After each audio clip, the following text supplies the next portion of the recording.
Assalamualaikum warahmatullahi wabarakatuh. Selamat sore teman-teman. Suaraku kedengeran nggak ya? Sore Mas, kedengeran. Aman Mas, Aman ya? Oke, aman. aman. Oke. Pada kesempatan kali ini saya akan memaparkan mengenai Docs Digital Telkom 1.0.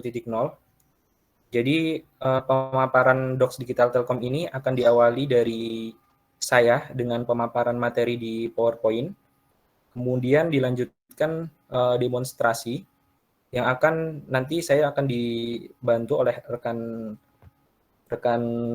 dari Docs Digital Telkom juga, Diva Alfansa selaku developer juga yang berkontribusi dalam pengembangan Docs Digital Telkom. Juga nanti akan dibantu sesi demonstrasi dengan Auzan selaku yang membantu dokumentasi dan juga testing ya di Docs Digital Telkom. Kemudian nanti di akhir akan disambung dengan sesi tanya jawab. Baik, langsung saja. Sebelum saya masuk ke materi lebih dalam, saya akan menjelaskan terlebih dahulu perbedaan Docs Digital Telkom 1.0 ini dengan Swagger versi beta yang dulu pernah dirilis ya, yang teman-teman juga pernah menggunakan. Saya akan memaparkan perbedaan secara ringkas.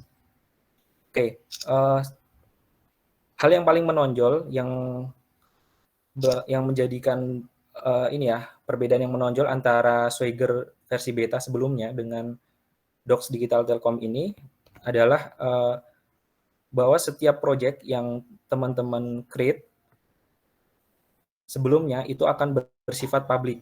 Jadi siapapun yang mengakses file tersebut, baik itu yang membuat sendiri ataupun orang-orang yang bahkan tidak registrasi di Swagger Dev versi beta, itu dia bisa mengakses file tersebut. Berbeda halnya dengan Swagger Docs Digital Telkom nanti,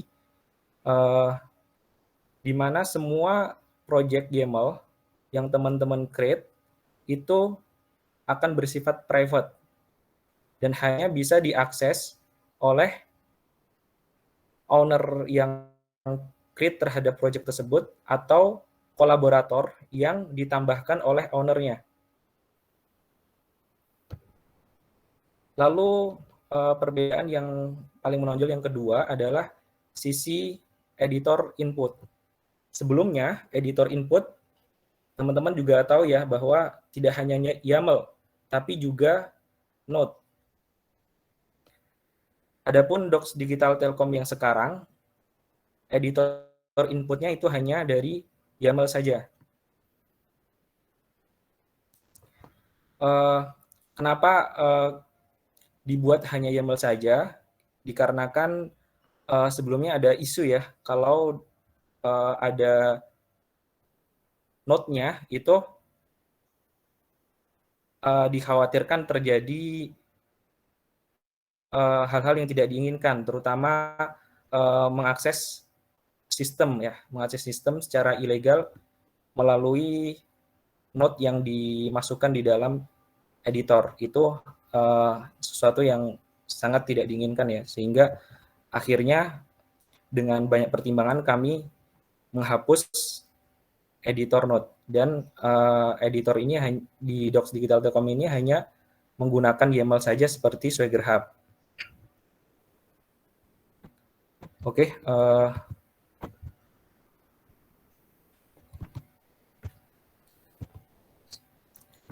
selanjutnya saya akan menjelaskan apa itu Docs Digital Telkom.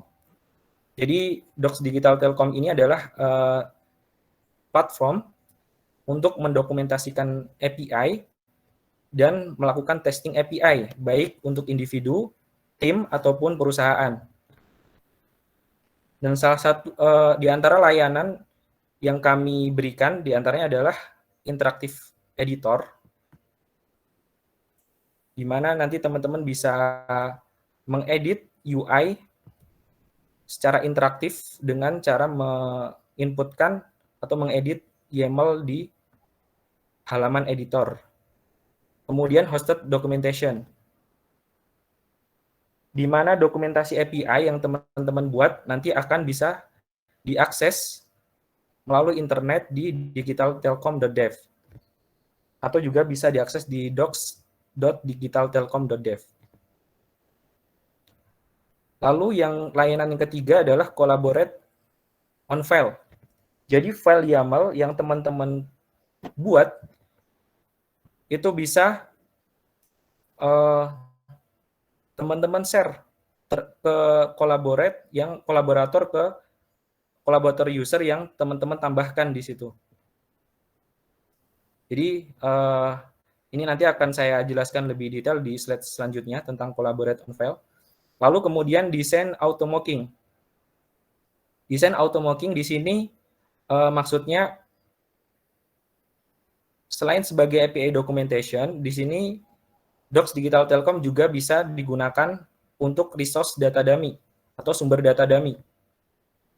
Akan tetapi untuk menggunakannya sebagai resource data dummy nanti akan ada beberapa ketentuan yang teman-teman harus ikuti agar resource data dummy tersebut bisa di-execute sebagaimana mestinya ya, sebagaimana respon yang teman-teman inginkan. Lalu kemudian API standardization. Di sini Docs Digital Telkom juga menerapkan API standar yang menggunakan Open API 3.0 ke atas. Ini sebagaimana Swagger Hub ya. Swagger Hub juga menggunakan Open API 3.0 ke atas. Lalu teams and project. Jadi setiap project yang di-create di Docs Digital Telkom ini dia support untuk tim dan juga project. Lalu yang kedua, untuk mekanisme sign up, di sini terdapat dua mekanisme ya. Mekanisme yang pertama adalah mekanisme manual, di mana teman-teman menginputkan beberapa properti ya, diantaranya di sini ada name, ada email, username, dan password. Lalu nanti akan diverifikasi oleh sistem kami untuk memvalidasi apakah email yang teman-teman inputkan itu benar-benar valid. Jadi proses verifikasinya nanti teman-teman silahkan meregistrasi manual, lalu nanti akan diminta untuk menginputkan OTP verifikasi yang sudah dikirimkan di email. Atau juga teman-teman bisa mengklik link verifikasi yang sudah kami kirimkan di email. Lalu kemudian yang kedua, mekanisme kedua, sign up via Google. Ini juga bisa menjadi opsi yang kedua juga.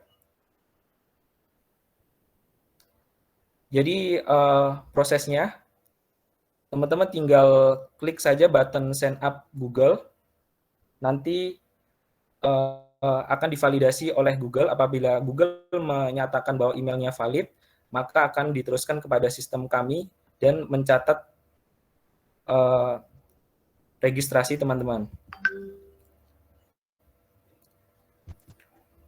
Lalu kemudian login juga sama ya, login juga ada manual dan juga via Google.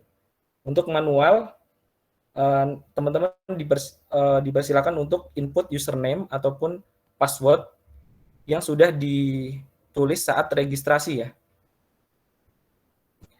Adapun melalui Google juga sama, teman-teman bisa klik di button sign in di Google, nanti akan diverifikasi oleh sistem. Jika memang valid, maka akan diredirect ke halaman dashboard. Lalu saat di halaman dashboard pertama kali, nanti teman-teman akan dihadapkan dengan kosong ya, karena teman-teman belum pernah membuat project sama sekali. Untuk membuat project, teman-teman bisa klik di menu API Docs, lalu pilih Create, lalu silahkan diisi form project-nya. Di dalam form project di sini nanti ada beberapa properti yang diisi. Pertama ada endpoint, title, email, version, dan description. Untuk endpoint di sini kita memiliki ketentuan, di antaranya harus lowercase dan tidak boleh ada spasi. Juga tidak boleh ada simbol. Jika ingin memberi nama yang terpisah itu disarankan menggunakan ini ya, dash. Untuk version penulisannya juga ada ketentuannya, yaitu angka dan titik. Setelah itu silakan klik button create new project. Saat pertama kali project di create, nanti dari sistem kami akan menampilkan template YAML sederhana yang di sini tujuannya untuk memudahkan teman-teman bagaimana cara menggunakan editor di sini. Untuk penggunaannya itu tidak jauh berbeda ya dengan Swagger Hub. Di sini bisa dilihat di sisi kiri itu ada ringkasan list endpoint dan juga list skema yang teman-teman buat di YAML. Nanti secara otomatis akan ditampilkan di sisi kiri, di sisi navigation di sini. Apabila nanti diklik salah satu endpoint-nya ataupun skemanya, nanti akan mengarah ke kursor di YAML yang teman-teman inginkan. Lalu kemudian di sisi tengah ini adalah editor YAML-nya ya. Kemudian di sisi kanan ini Swagger UI-nya. Di mana YAML yang sudah teman-teman buat nanti akan divisualisasikan menjadi Swagger UI secara interaktif.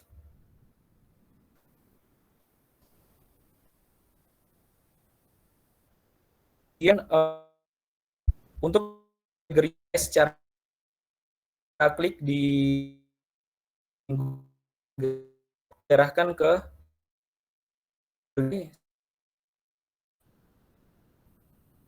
lalu apabila teman ingin menambahkan teman bisa di sisi kanan akan muncul form bahkan bisa yang ditahan. Tentunya username yang adalah username yang Telkom. Oke. Sorry, ini share screen saya nge-lag atau gimana ya?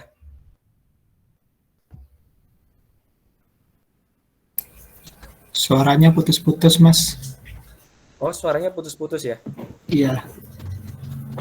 Oke.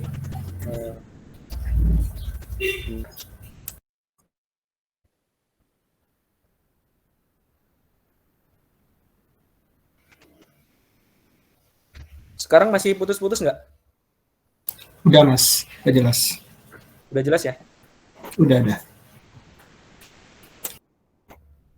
Oke.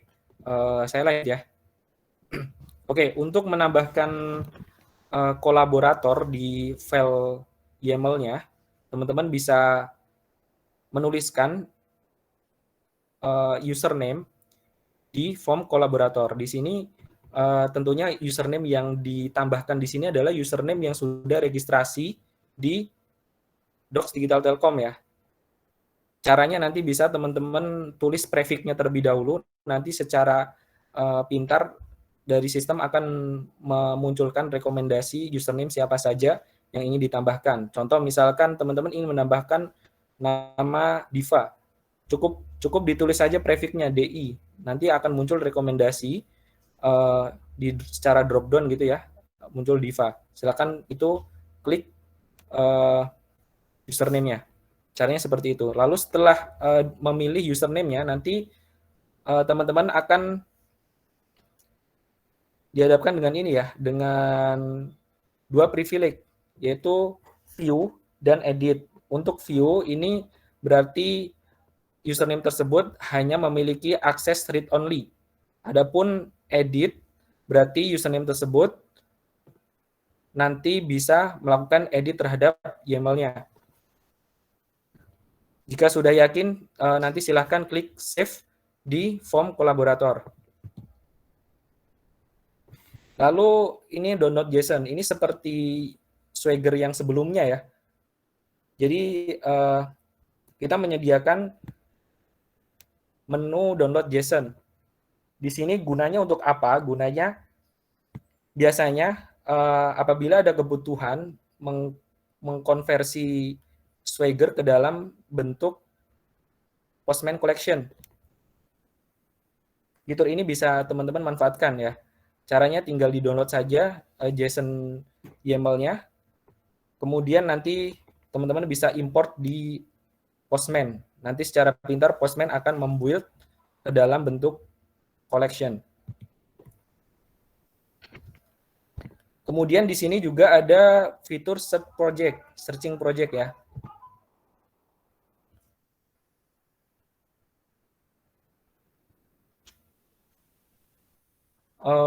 Jadi nanti ketika project teman-teman itu sudah banyak, teman-teman tidak perlu mencari satu-satu dari scroll ke atas sampai ke bawah gitu ya. Tapi teman-teman cukup searching aja lewat menu search di sini berdasarkan nama projectnya. Lalu di sini juga ada fitur untuk menu untuk edit dan hapus project. Adapun menu untuk edit dan hapus project ini hanya bisa dilakukan oleh owner-nya atau user yang create terhadap project tersebut. Adapun kolaborator itu tidak diperbolehkan ya oleh sistem untuk menghapus ataupun mengedit project.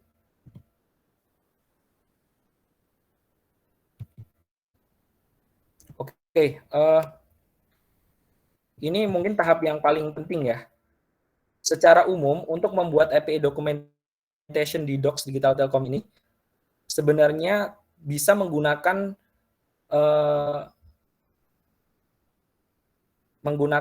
aturan OpenAPI 3.0 secara keseluruhan. Jika itu keperluannya untuk API documentation saja. Akan tetapi apabila nanti teman-teman di squad-nya itu juga selain untuk API dokumentasi, tapi juga ingin digunakan sebagai sumber resource data dummy, nah disinilah teman-teman harus mengikuti ketentuan dari sistem Docs Digital Telkom. Jadi ketentuannya apabila itu ingin dijadikan resource data dummy, terutama saat define response, ini harus diperhatikan ya. Saat define response, jika define response-nya itu berada di endpoint atau dia tidak memiliki reference ya, itu wajib di-define di dalam example. Di dalam example. Agar bisa dijadikan resource data dummy.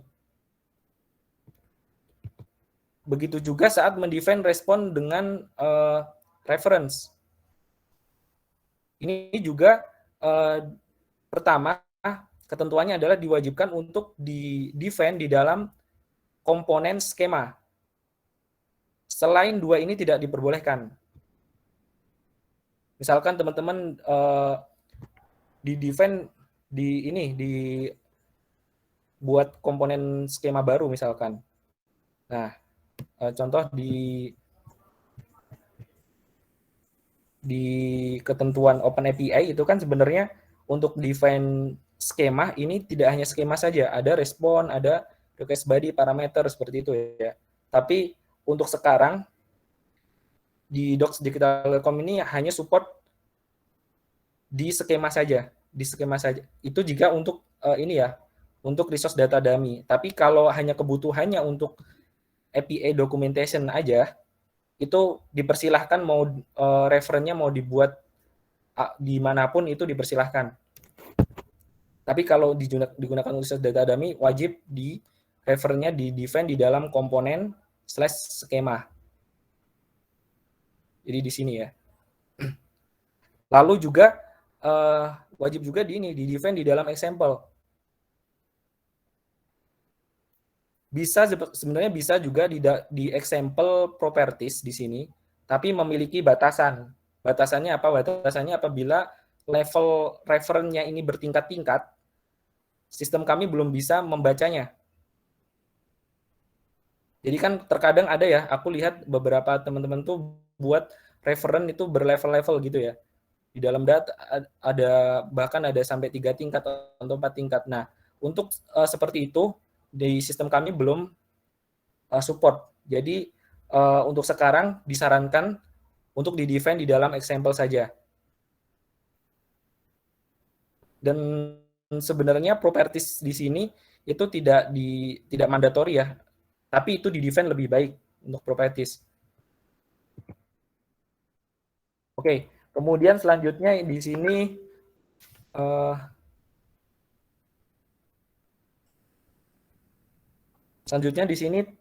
untuk selain API documentation tadi kan Docs Digital Telkom juga sebagai testing ya, untuk testing server. Bagaimana caranya? Caranya untuk testing ini teman-teman sebagaimana di Swagger Hub ya. Teman-teman tinggal mendefine URL server di objek URL. Di sini kan server objek ini sebenarnya dia array ya. Jadi teman-teman bisa menambahkan sebanyak apapun server yang ingin dites. Misalkan ingin menambahkan server development, staging, ataupun production untuk memvalidasi apakah sudah sesuai dengan API docs yang teman-teman define di Swagger YAML.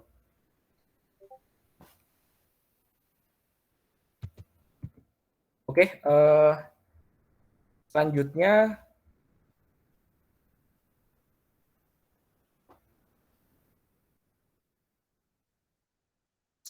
akan dilakukan demonstrasi ya. Demonstrasi oleh Diva terlebih dahulu. Untuk waktu dan tempat, silahkan Diva. Oke. Halo, udah kedengaran belum ya? Sudah kedengeran kok. Oke. Kalau gitu saya izin share screen dulu. Oke, silakan.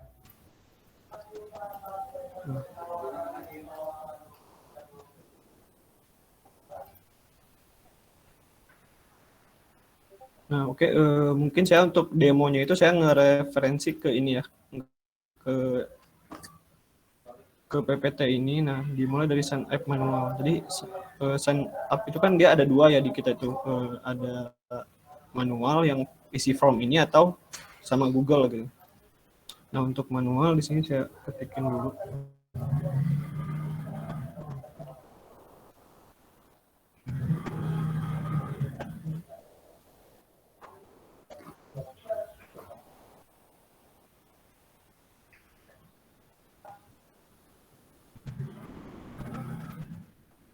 Nah, kalau udah gini nanti akan ada email masuk ke kita.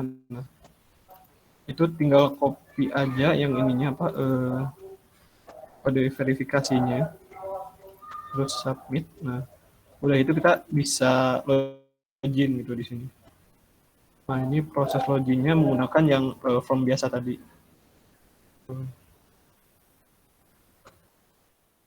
Nah, itu udah berhasil, dia akan ke dashboardnya gitu. Nah, sementara untuk yang ini sign up via Google, dan teman-teman bisa klik aja di sini sign up with Google. Nanti ada ini apa kayak milih akun gitu, akun Google, tapi karena di sini saya udah tekan akun, jadi dia larinya tuh ke sini gitu. Kalau udah gitu tinggal isiin aja username-nya.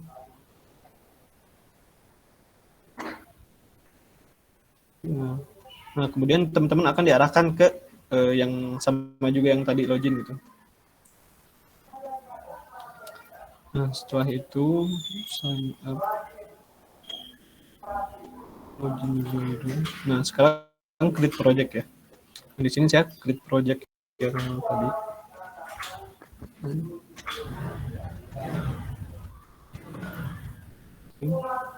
Nah, di sini untuk create project itu ada di sidebar, tepatnya di child-nya yang API docs ini.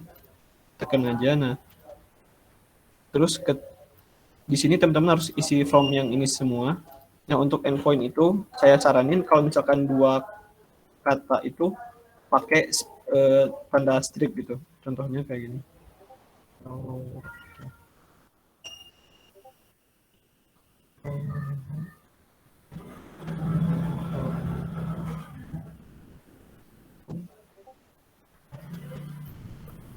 Nah, kalau udah diisi tinggal diklik aja create new project. Nah, setelah itu mengenai tampilan project itu seperti yang udah dijelasin Mas Pram tadi, di sini di sebelah kiri ada navigator, terus di sini ada text editor di tengah, terus di kanan ini ada Swagger UI. Nah, untuk di sini ada icons di subheader ini.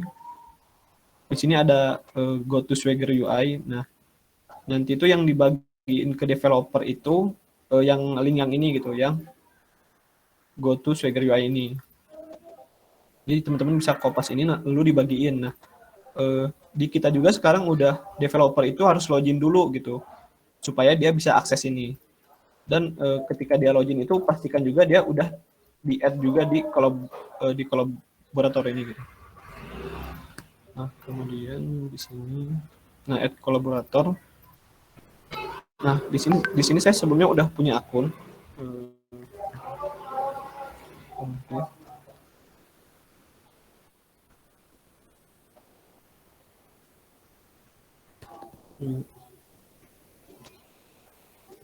Nah, di sini saya sebelumnya itu udah pernah buat akun juga. Di sini.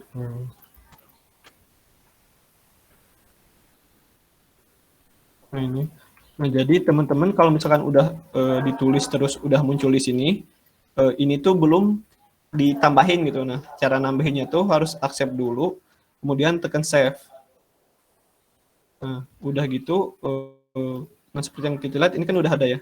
Berarti itu tuh udah ketambahin gitu. Nah, kemudian untuk kolaborator udah. Nah, download JSON. Nah, di sini untuk download JSON juga ada seperti yang udah Mas Pram jelasin tadi.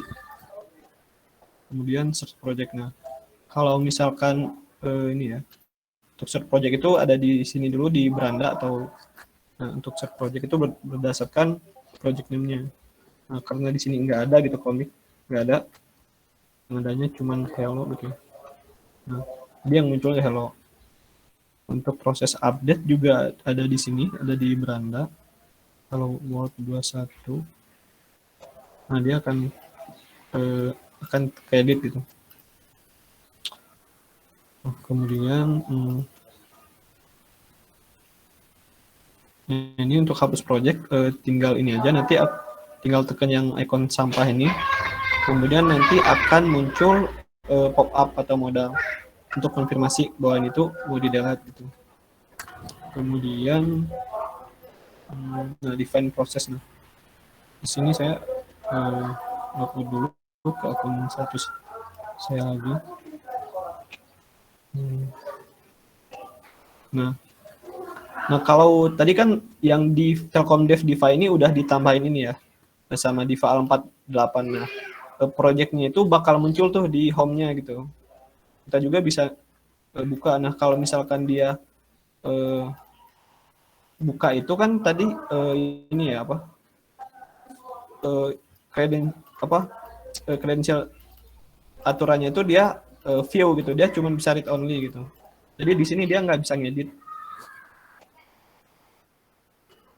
Nah, setelah itu, nah di sini terkait ini ya, terkait define response itu ada beberapa poin yang harus teman-teman perhatiin.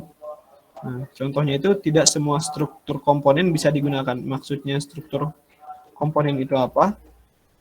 Jadi kan di Swagger ya, di OpenAPI itu kan ada komponen section ya. Nah, komponen section itu contohnya yang ini nih. Nah, ini tuh komponen section. Nah, di komponen section itu kan dia ada beberapa struktur tuh, contohnya kayak skema, parameters gitu kan, terus security dan lain sebagainya gitu ya, yang bisa teman gunain. Nah, tapi di kita tuh nggak semua struktur bisa gitu. Nah, struktur yang bisa digunakan untuk data dummy itu khusus yang skema aja gitu. Nah, khusus yang skema ini. Nah, kalau contohnya kalau struktur yang komponen struktur yang apa untuk Swagger UI gitu ya, tampil itu bisa contohnya kayak parameter, terus request body itu kan ini ya apa? Struktur komponen untuk Swagger UI-nya gitu, untuk tampilannya aja. Nah, kemudian fitur try it out dibuat berdasarkan referensi basic structure. Nah, kenapa misalkan ada yang nanya terus kenapa cuma skema doang? Nah, karena kita kan nyicil ya buat aplikasi itu. Nah, untuk sementara kita ngereferensi ke yang basic structure ini gitu. Kan di basic ini kan cuma ada beberapa ya, cuma ada komponen, struktur komponennya itu cuma ada skema doang gitu. Untuk yang lain belum support gitu di kita. Nah, kemudian disarankan membuat YAML mockup API pada skema dan example. Nah, maksudnya gimana? Nah, seperti yang kita lihat di sini kan ada ini ya, ada skema ada skema sama example. Nah, saya saranin untuk buat mockup API-nya atau YAML-nya itu di skema aja gitu, untuk dites yang itu untuk data dummy-nya. Nah, terus ini skema, nah example-nya tuh kayak gini. Nah, kayak yang gini. Nah, untuk sementara apabila email tidak bisa dites, arahkan Swagger server ke Swagger Hub. Nah, maksudnya itu kan ini kan dari backup-an Swagger Hub ya. Jadi teman-teman dari Swagger Hub kopas terus paste ke sini ya. Nah, itu kalau misalkan di kita belum support, kan di kita belum support ini yang struktur komponen tadi kan. Nah, itu kalau misalkan di kita belum support, teman-teman bisa arahin untuk ngetesnya ke yang Swagger Hub ini gitu. Jadi di servernya itu tambahin yang Swagger Hub. Terus tinggal diarahin. Nah, tinggal di execute gitu. Nah, di sini saya udah buat beberapa contoh penerapannya gitu. Nah, ini dites bisa. Oh ya, ini servernya ke Swagger Hub. Oh, ini execute. Nah, bisa dites. Nah, kenapa bisa dites itu? Node-nya itu request body-nya itu menggunakan ref. Nah, maksudnya itu gimana? Nah, di sini kan ada ini ya. Jadi begitu request body, terus dia langsung ref gitu. Seperti saya bilang sebelumnya, kalau misalkan di sini kan ini ya struktur komponen kita pakai request body ya. Nah, kalau misalkan struktur komponennya pakai request body itu bisa, karena request body itu untuk tampilannya aja gitu, bukan untuk data dummy yang akan dites di sini. Nah, kemudian skema direspon menggunakan ref. Nah, ini sama aja, dia dari skema langsung ref gini. Nah, kemudian diregister nih. Nah, diregister itu poin ini. Nah, di sini tuh nggak ada ref sama sekali gitu, referensi sama sekali gitu. Dia nggak ada nge-reference ke sama sekali, nggak kayak gini. Nah, ini kan ada refnya ya. Nah, kemudian yang profile itu, nah di kita juga bisa di dalam skema my profile terdapat ref. Nah, maksudnya gimana? Jadi di sini kan ada ini ya. Nah, responnya itu kan dia nge-reference ke skema my profile. Nah, my profile itu ini. Nah, kalau misalkan dia cuma satu, refnya itu cuma satu, nah gini doang gitu, dia bisa. Tapi kalau misalkan sampai nested, nah itu nggak bisa yang seperti Mas Pram omongin. Nah, ini kayak contoh lain yang struktur komponennya. Di sini yang products ya. Products itu ini. Nah, di products itu di sini refnya itu kan lihat ya, di sini ke parameter gitu. Nah, karena parameter itu untuk Swagger UI atau tampilan, jadi bisa digunain gitu. Nah, kita tes juga ini. Nah, bisa ya. Nah, ini contoh yang enggak bisanya. Nah, ini kenapa nggak bisa? Karena ngedefine ref di komponen respon. Nah, contohnya ini kalau misalkan saya tes itu, nah dia jadi gini. Ini tuh karena register ya. Nah, register. Nah, karena kita setelah HTTP respon ini, ya kita langsung ngereferensi ini gitu. Nah, struktur komponen respon ini kan dia gunanya itu untuk ini ya, untuk apa? Untuk data dummy kan. Nah, jadi ini di kita masih belum bisa. Kemudian, nah ini ada lagi contoh lainnya. Karena terdapat nested example. Nah, contohnya gimana?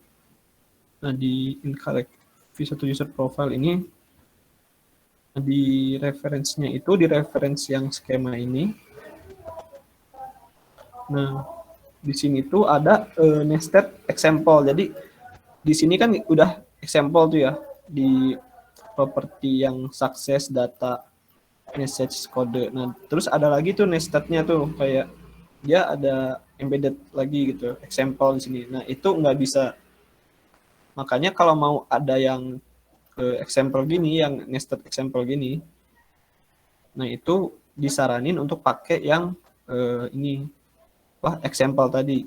Nah, yang example langsung ke sini gitu. Nah, mungkin dari ya itu aja. Kemudian akan dilanjutkan oleh rekan saya untuk testing servernya sama Andan. Andan mungkin bisa dijelaskan. Oke Mas, oke sebelumnya saya izin share screen dulu.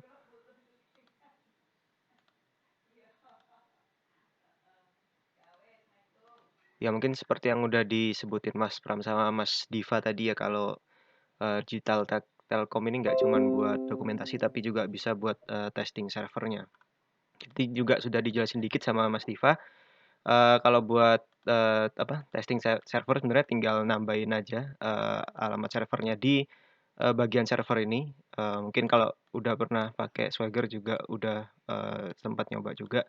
Jadi di sini saya pakai yang My Pertamina yang staging sama yang dev ya. Jadi kalau misalkan mau ngetes ya tinggal dimasukin aja servernya, kemudian endpoint-nya diganti sesuai dengan endpoint yang mau dites ya. Jadi di sini saya pakai login sama profile.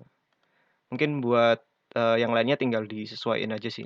Misalkan dari endpoint-nya sudah, mungkin deskripsinya juga nanti disesuaikan, terus kemudian security-nya juga, request body-nya juga, terus untuk reference-reference yang lain juga disamakan. Nah, mungkin sekarang coba kita tes aja dulu.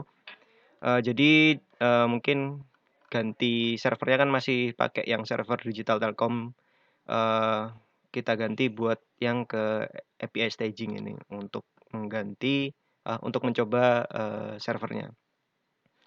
Kemudian karena ini ada security-nya, security-nya kita auto-res dulu untuk yang login karena menggunakan basic auth, jadi harus masukkan username sama password dari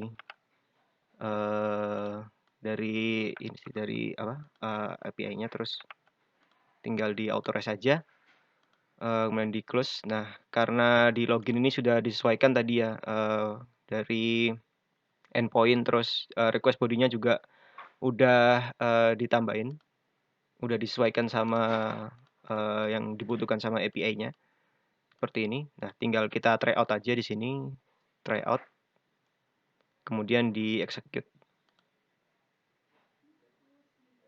Kita tunggu dulu berapa saat. Nah, kemudian responsnya bakal keluar di sini sukses ya, udah bisa. Kemudian lanjut ke yang profil, kita coba di endpoint profil ya. Karena di endpoint profil ini security-nya pakai JWT token. Jadi ini kan kalau dari login udah dapat tokennya juga. Nah, kita langsung pakai aja bisa. Di authorize ini di bearer-nya kita copy paste, kemudian pencet authorize. Kemudian kita tes di profile-nya. Untuk servernya masih sama ya sebenarnya, karena masih satu juga. Kemudian tinggal kita try out aja dan execute. Nah, ini sudah bisa membuat testing ya. Jadi mungkin nggak cuman buat dokumentasi ya, yang Digital Telkom ini juga bisa buat dokumentasi. Nah, misalkan dari dokumentasinya sendiri, mungkin masih belum sama example-nya sama yang diresponsin sama API-nya, bisa disamakan juga dari, hasil testing-nya di sini. Jadi misalkan responsnya yang dari ini udah bisa, terus bisa disamakan sama responsnya yang dari documentation di Digital Telkom-nya. Oke, mungkin itu aja sih dari saya. Mungkin selanjutnya bisa saya kembalikan ke Mas Pram ya. Oke, thank you ya Diva sama Auzan atau Andan. Selanjutnya kita akan buka sesi tanya jawab ya. Untuk teman-teman silahkan jika ada yang ingin ditanyakan.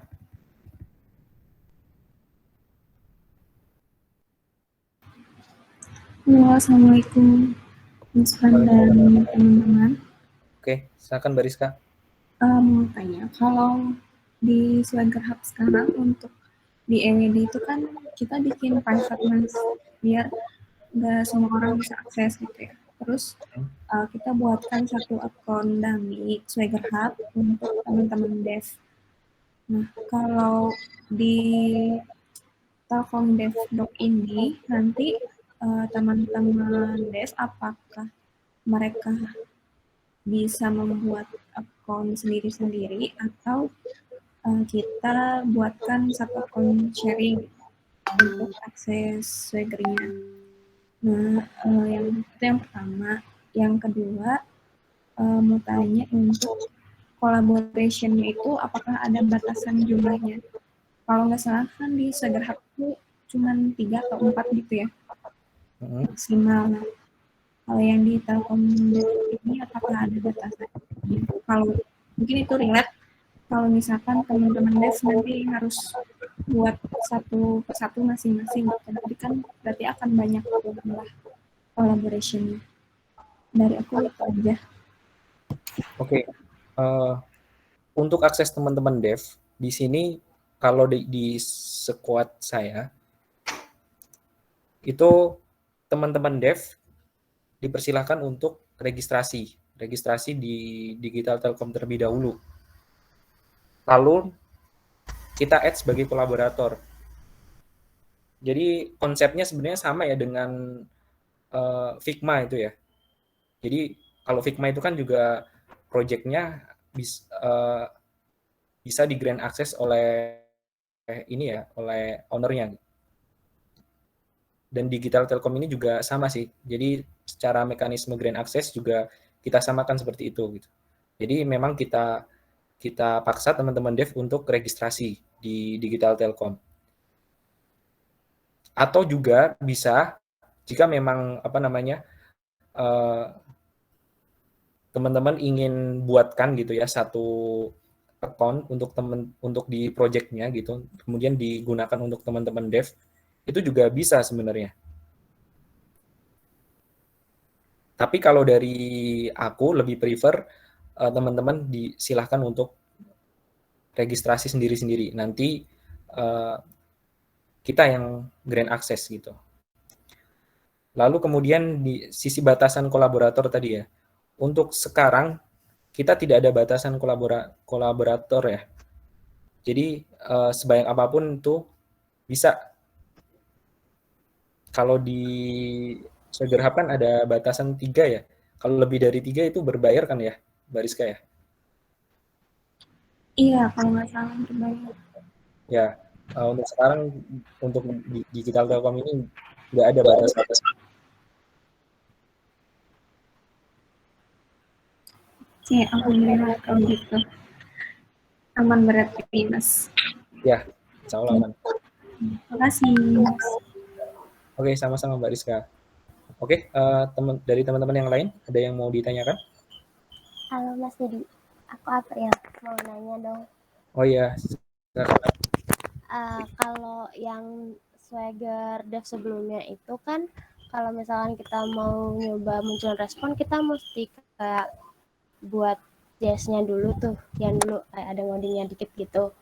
Nah, itu kalau di sini tuh berarti udah nggak lagi ya. Kalau tadi lihat dari contoh yang didemoin sih, kayaknya enggak. Udah kayak Swagger Hub pada umumnya. Berarti harusnya udah enggak. Terus pertanyaan yang kedua, untuk Swagger Dev ini, possible nggak sih kalau misalkan dibuat kondisi if else gitu kayak waktu dulu di Swagger Dev yang sebelumnya? Oke. Terima kasih. Untuk ini ya, untuk dijadikan resource data dummy, itu tidak perlu di-define lagi node seperti Swagger Dev sebelumnya ya. Jadi cukup teman-teman mengikuti aturan yang sudah kami buat di sini. Jadi khusus untuk respon, ini hanya ini ya, khusus untuk respon ya. Kalau request body dan yang lain-lain kayak parameter itu referen dan mau di-define bagaimanapun, security juga mau di-define bagaimanapun, itu terserah teman-teman. Tapi hanya untuk khusus untuk respon saja ini. Untuk khusus respon yang ingin dijadikan resource data dummy, itu diwajibkan untuk di-define di dalam example. Ini jika tanpa referen ya, Tapi kalau dia mau biasanya teman-teman menggunakan referen ya. Kalau menggunakan referen, diwajibkan untuk di-define di dalam komponen /skema. Jadi di dalam section ini. Kalau di luar misalkan teman-teman bikin komponen /respon gitu. Sebenarnya itu bisa di aturan Swagger Open API dan itu tidak akan error di Digital Telkom. Jika diimplementasikan di ini ya, di editor kita. Itu nggak akan error, tapi ketika di-execute atau dijadikan resource data dummy, pasti itu nggak akan dibaca oleh sistem kami gitu. Jadi agar bisa dibaca responnya itu biar juga bisa untuk dijadikan resource data dummy, diwajibkan untuk di-define di dalam, kalau referen di dalam komponen skema, lalu example-nya juga wajib di-define gitu ya. Kemudian pertanyaan yang kedua tadi terkait apa Mbak Aprilia tadi? Ini Mas, kalau misalkan di Swagger Dev itu kan kita bisa buat kayak option respon dan menyesuaikan dengan kondisinya. Nah, kalau di sini masih belum. Oke, paham. Oke, untuk define logic ya, if else seperti di Swagger Dev sebelumnya, itu tidak bisa diimplementasikan di Docs Digital Telkom ini. Dikarenakan kita sudah nggak menggunakan node lagi ya. Jadi setiap respon yang akan di return di sini itu sifatnya akan statik. Jadi sesuai dengan apa yang di-define di dalam ini ya, example-nya. Kayak gitu. Mbak Aprilia. Sudah menjawab belum ya? Ya, oke. Terima kasih. Sama-sama. Oke, selanjutnya teman-teman, silakan kalau ada yang mau ditanyakan.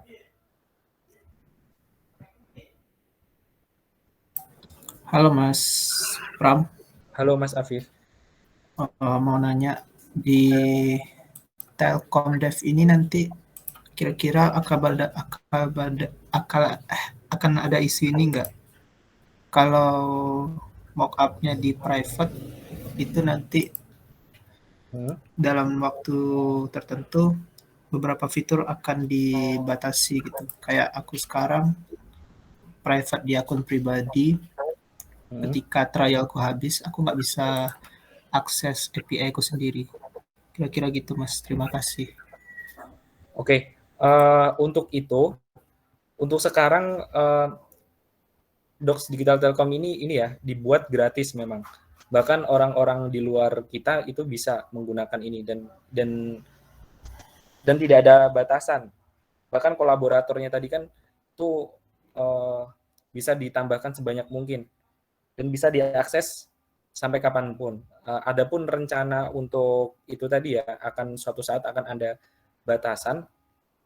Itu mungkin ada ya, tapi untuk internal kita itu nggak akan ada batasan gitu.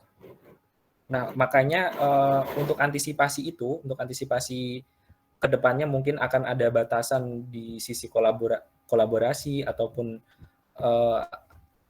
ada versi free tier dan lain-lain. Itu nanti teman-teman saat registrasi itu disarankan pakai Telkom Dev Strip ya. Jadi prefixnya di Telkom Dev Strip biar kami bisa membedakan gitu ya, mana user yang dari internal kita, mana user yang di luar kita gitu. Kalau user internal yang jelas pasti kita nggak akan membatasi sama sekali gitu. Bebas mau menggunakan sampai kapanpun gitu. Tapi untuk user eksternal ini ada kemungkinan juga akan kita batasi gitu. Jadi untuk preventif itu teman-teman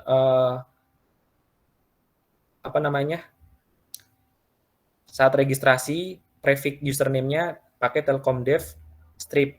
Kemudian juga nanti kalau misalkan minta teman-teman dev untuk registrasi juga tolong dikasih tahu juga untuk username-nya dikasih prefix Telkom Dev Strip. Seperti itu Mas Afif. Sudah menjawab belum ya Mas Afif? Sudah Mas, makasih. Oke Mas, sama-sama. Oke, teman-teman yang lain ada pertanyaan?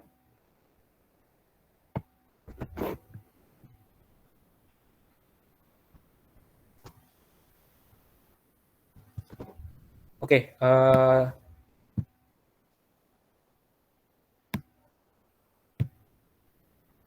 sebenarnya sudah cukup ya.